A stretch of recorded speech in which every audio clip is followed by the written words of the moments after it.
Hello friends, welcome to my channel, and today we will discuss about the VPC virtual private cloud in AWS. We will go through the different component of VPC and that how it can help us, and we will elaborate it. So it will be kind of a basic session. It will not be deep dive into it, but it will be kind of a introductory kind of a session, and then in the subsequent video we will elaborate more into it. So I hope we are good to go ahead on this one. So here we have we all I'm just assuming that we all know that what is the region and then what is the AG availability zone. So region is basically a geographical location, and under that one we do have a AG. So AG may be one data center or it may be more than one data center. So basically it's for the redundancy purpose.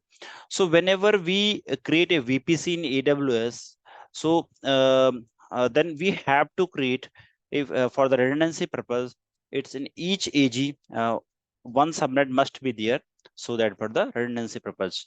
So we are talking about after 2013 we have a default VPC in AWS. So whenever you will create a new account or any, so the first time if you log in the AWS console, so by default you will get a default VPC, and under that different component you will get, it will automatically create under that one, so that you can get the all the connectivity. So suppose if you go for a EC2 instance and under that VPC, so you will get the connectivity, you will get all the IP assigned and the network connectivity you will get under that one. Okay, so we'll go further on into it, and let's go to the console of it, and we will see that how it looks like. So be tuned with me.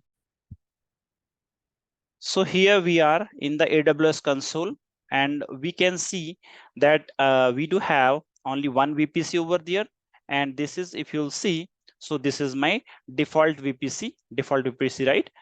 So if you just, in AWS, the beauty of it is, whenever you are working on any service, so you will see that there is info. So you can easily just, if you have some doubt on this one, so you can easily see this one, right?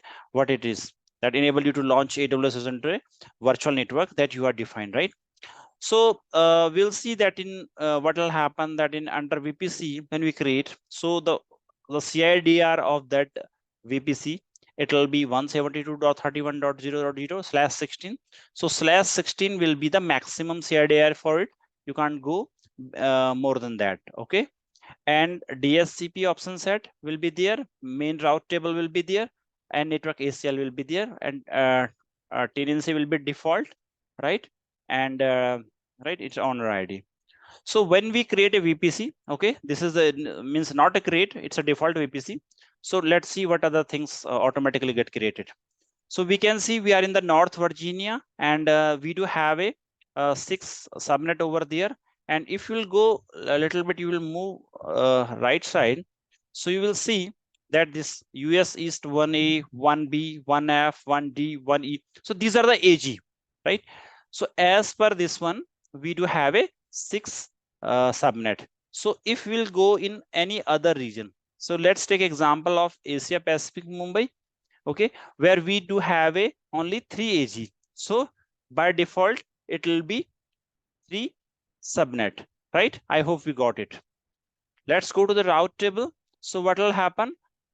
One main route table will be created, okay, for that. So it will redirect your traffic. So let's go to that one, that what is under this one. So if you will see under this route table, what is that route is configured. So destination is this one. This is for the IPv4, and this is going target is the internet gateway, right? So it is route table is redirecting our traffic toward the outer world, right? And what is that internet gateway? So by default, internet gateway will also be created, right? And we have to, it will automatically attach to the VPC, right? Okay, then other, if you'll see DSCP option set. So it is related to the DNS name, right? Your DNS name or domain name, right? And TP server, net BIOS node type. So it gives this kind of information. So basically, by default, it is Amazon DHCP server or Amazon DNS server, right? Where it configured. So we can easily get the name resolution. So other thing which will automatically get created, NAT gateway will not be created. This one, right? NACL. So one NACL will also be under 3 subnet, right? So this one will also created, and you can see that inbound and outbound, right? This is the rule number, and all traffic is allowed for this one, right? Allowed and deny as well. So, and if you'll go to the security group, so by default, this security group, if you'll see the default security group, then if you will go ahead, then you will see that this is one, and let's see the inbound and outbound rule under it. So all traffic will be allowed, right? You can see that all traffic is allowed under the inbound, and then the similar way, all traffic is allowed on the outbound as well, right? Then there are some other component. So where it is right there, we have to configure them. So what we can say, when the VPCs, default VPC is created, subnet is also created, route table created, internet gateway automatically get created, DSCP option set automatically get created, NACL is automatically get created, right? So that we do have a connectivity, and if we launch any EC2 instance or any kind of a service where the under VPC, so we will get the connectivity, right? So there should not be any problem for that one. Then let's just go through these other component, just not deep dive, but just go through that. That egress only internet gateway. So this is for the IPv6 for the outbound traffic. Elastic IP, it's for the public static IP, right? Manage prefix list, it's available, you can use them. Endpoint for connecting your VPC to other services, other AWS services which are not part of the AWS. So you can directly, by creating the endpoint, you can directly connect with those services, right? Endpoint service is something, it's a kind of application, all right, where you can use application and as a private link, AWS private link, and then you can connect with the other VPC through the endpoints. Net gateway is it is kind of a it provides us the connectivity to the outer world.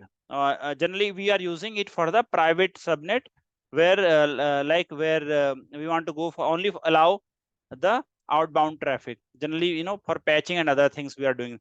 Peering connection is for VPC pairing. When we want to connect one VPC to another VPC, you can do it from here, right? The similar way, we do have other component under like any security, that is NACL is on the subnet level, security at the instance level, and the rule groups, you can DNS rule group, domain list, you can do that, network firewall. So we do have a different option available over there. VPN, you have customer gateway, you have to create the side-to-side VPN, and the customer at the customer end, it will be customer gateway. From the AWS side, it will be virtual private gateway, and then you will get the tunnel, 2 tunnel you will get, right? And then we do have a transient gateway. So wherever that VPC pairing, when we do have a more number of VPC, there the pairing, it's not possible. It will be the complex in kind of environment. There we use a transit gateway. It's a kind of a hub where you can connect number of VPC in 5,000, something like that. In right, this is the number in which you can do that.